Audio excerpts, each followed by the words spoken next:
Umalis si Trump sa cabinet meeting sa White House tungkol sa Cuba na ngayon ay nasa sentro ng presyur na hindi na mukhang puro salita lang. Ngayong Huwebes, ika-28 ng Mayo, 2026, ipinapakita ng kilos sa Washington ang isang listahan na handa na laban sa rehimen ni Castro. Kasama si Marco Rubio na tinukoy ang Geisa bilang sentro ng ekonomiya ng diktadura. Patuloy ang Pentagon sa mga opsyon at itinuturing ng White House ang isla bilang direktang banta ilang milya lang mula sa Florida. Hindi mga Cuban ang target. Target ang estrukturang komunista na may kontrol sa pera, daungan, hotel, bangko, negosyo at militar, habang ang mamamayan ay nakararanas ng brownout, gutom, takot at pagtakas. Si Trump ay naghahanda ng mabigat na pasyang pampolitika, inilantad ni Rubio ang mga responsabale, at napansin ng Havana ang pagbabago sa tono ng usapan. Ano ang nakita ni Trump sa pagpupulong? Bakit naging sentro ng krisis ang Cuba? Paano nagbago ang rehimen ni Castro? Magre-react ba sila kapag hindi na lang nasa papel ang pressure? Ikukwento ko lahat ng yan. Kung gusto mo ng ganitong klaseng diretsong content na walang paligoy-ligoy, mag-subscribe ka na. Dahil dito may ganitong video araw-araw. Lumakas ang usapan matapos talakayin ng Pangulong Marco Rubio ang sitwasyon ng isla sa publiko kung saan itinuro niya ang dominasyon ng Geisa, ang grupong negosyo na konektado sa mga militar ng Cuba sa napakalaking bahagi ng ekonomiya. Ito ang pangunahing bahagi ng listahan na handa na. Hindi lang ito tungkol sa pressure o sa pagpaparusa sa Cuba bilang isang bansa. Dapat tutukan kung sino ang may kontrol sa pera, nagpoprotekta sa elitistang komunista at nagpapanatili sa populasyon sa sirang sistema. Hindi pumasok si Trump dito para lang ulitin ang dating linya laban sa komunismo. Pumasok siya dalang lohika ng pamahalaan. Tukuyin ang sentro ng kapangyarihan at ihiwalay ang mga operador nito. Higpitan ang pinagmumulan ng pera at panatilihin ang lakas ng Amerika bilang babala. Alam ng White House na binebenta ng Havana ang imahe ng normalidad. Pero mismong talumpati ni Rubio ang sumisira sa bersyong yon nang sabihing hindi napupunta sa mga Cuban ang yaman ng rehimen. Dito nagbabago ang kwento. Hindi na lang nakikita ang Cuba bilang luma at mahirap na diktadura. Nagiging issue sa seguridad ang Cuba, pinamumunuan ng militar-ekonomikong elite na ginagamit ang pagdurusa ng mamamayan bilang panangga sa politika. Matindi ang sinabi ni Rubio sa pagpupulong dahil tinamaan ang masilang bahagi ng rehimen. Sinabi niyang kontrolado ng maraming komunista ang Cuba. At ng istrukturang tinatawag na GAESA, na inilahad ng pamahalaan ng Amerika bilang isang konglomerado na kumukontrol sa mga hotel, bangko, padala, tindahan, pantalan at mga estratehikong sektor. Mabigat ang paratang na ito dahil inaalis nito ang diktadura sa larangan ng ideolohiya at dinadalang usapin sa larangan ng pera. Ayon sa Washington, ang kahirapan sa Cuba ay hindi aksidente, hindi kasalanan ng mamamayan at hindi lang dulot ng panlabas na salik. Ginagamit ng elite ang kahirapan sa Cuba para magkamal ng kapangyarihan at humingi ng tulong sa mundo. Dito nagsisimula ang nakahandang mga hakbang laban sa Cuba sa pamamagitan ng ekonomikong pag-ataking ito. Pinalawak ng gobyernong Trump ang parusa sa mga personalidad at kumpanyang konektado sa militar ng Cuba. Direktang tinatarget ng estratehiya ang makinang sumusuporta sa rehimen mula sa loob para putulin ang akses, ilantad ang mga operator at pataasin ang gasto sa politika. Linawin na ang mga negosyong konektado sa aparatong komunista ay pwedeng maging target, kaya alerto ang negosyante, pamilya, tagapamagitan at mga kaalyadong banyaga. Ang mga taong matagal sa ilalim ng anino ng rehimen ay dapat mag-isip kung dapat pangdalhin ang bigat ng Havana. Ang susunod na hakbang ay sa hudikatura at migrasyon. Kamakailan lumitaw ang mga pangalan na konektado sa elite ng Cuba sa mga kaso sa Estados Unidos.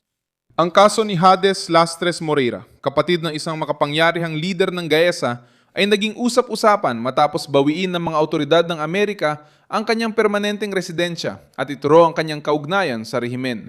Kumalat din ang balita tungkol kay Alina Rosales, anak ni Ulises Rosales del Toro, dating makapangyarihang personalidad ng aparatong militar ng Cuba na pinigil sa teritoryo ng Amerika dahil sa hindi regular na katayuan sa imigrasyon.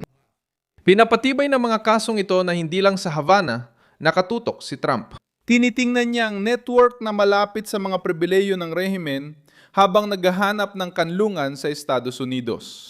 Usaping militar ang pinakamabigat na anino sa listahan.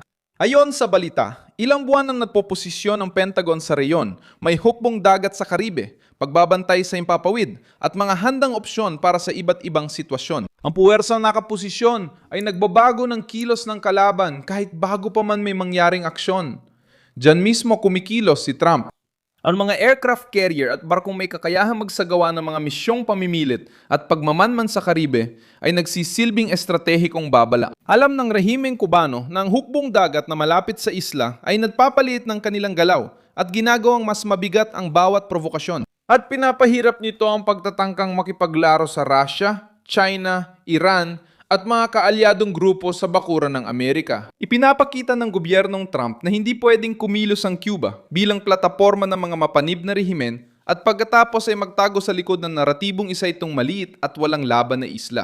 Ibinunyag din ng pagpupulong ng gabinete ang panloob na salik sa politika. Hinahayaan ni Trump si Rubio na mangguna sa isyu ng Cuba dahil alam ng kalihimang paksa, nakikipag-usap sa komunidad ng mga Kubanong Amerikano at nauunawaan ang simbolikong halaga ng diktadura ng Castro sa Florida at kanang panig ng politika sa Amerika. Hindi lang lumalabas si Rubio bilang isang katuwang. Lumilitaw siyang tagapagpatupad ng mahigpit na pulisya, pinagsasama ang ekonomikong presyon, mensahe sa mga Cuban at pag-atake sa elitang militar ng isla. Pinapatibay nito ang ideya na may malinaw na pulisya ang White House, hindi basta reaksyon. Tinatangkang tumugon ng Havana para makaligtas. Naghahanap ng mga kasunduang pangnegosyo ang rehimen, ibinibenta ang pagbubukas ng ekonomiya, binabanggit ang dialogo at inaakusahan ng Washington ng agresyon. Ngayon, ang problema ng diktadura ay pinag-iiba na ng White House ang mamamayang Kubano at ang eliteng Kubano. Ang pag-iiwalay na ito ay nagpapahina sa propagandang komunista. Kapag sinabi ni Rubio na ang mga yaman ng geisha ay hindi nakakatulong sa mamamayan, binabasag niyang palusot na ginamit sa loob ng mga dekada. Ang tanong na naiiwan para sa karaniwang Kubano ay simple lang. Kung may pera, kung may mga hotel, kung may mga bangko, kung may mga kumpanya, bakit kulang ang pagkain, kuryente, gamot at kalayaan? Ang paglapit ng Cuba sa Russia, China at Iran ay lumilitaw bilang isa pang dahilan na nagtulak kay Trump na maging mas mahigpit ang kanyang posisyon. Hindi na itinuturing ng Washington na panrehiyong issue lang ang Havana. Tinuturing nila itong bahagi ng network na posibleng laban sa interes ng Estados Unidos. Kaya mahalaga ang pagpupulong ng gabinete. Pumasok ang rehimen ni Castro na kaunti na lang ang puwang para makakilos, ngunit labis na apektuhan ng ekonomiya at patuloy sa krisis ang mga tao. Hindi na maitago ng elite ang pribilehyo nila at may malinaw ng anyo at paraan ang pressure mula Amerika. Ang dating tila luma ng alitan sa pagitan ng Washington at Havana, ngayon ay parang isang makabagong pampulitikang pagkubkob. At ito ang ipinahayag ng pagpupulong ng gabinete. Nasa agenda na ang Cuba, si Rubio ang nanghunguna sa pag-atake at alam ng diktadura na bawat kilos nila ay maaari magdulot ng mas matinding tugon.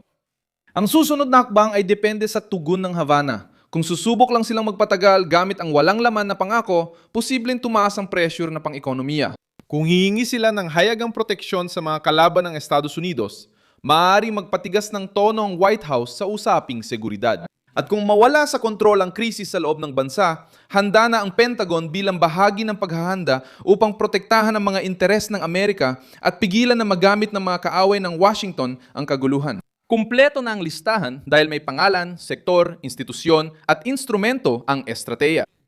Itinuro ni Rubio ang mekanismo, White House ang nagtakda ng tono, ang Pentagon ay nananatiling babala.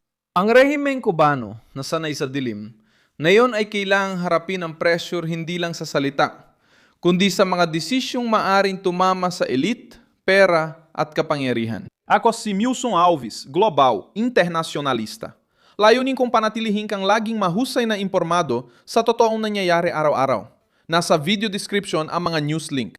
I-like ang video, mag-subscribe sa channel at sa huli, tignan ang mga komento para maging mas aktibo sa komunidad ni Milson Alves.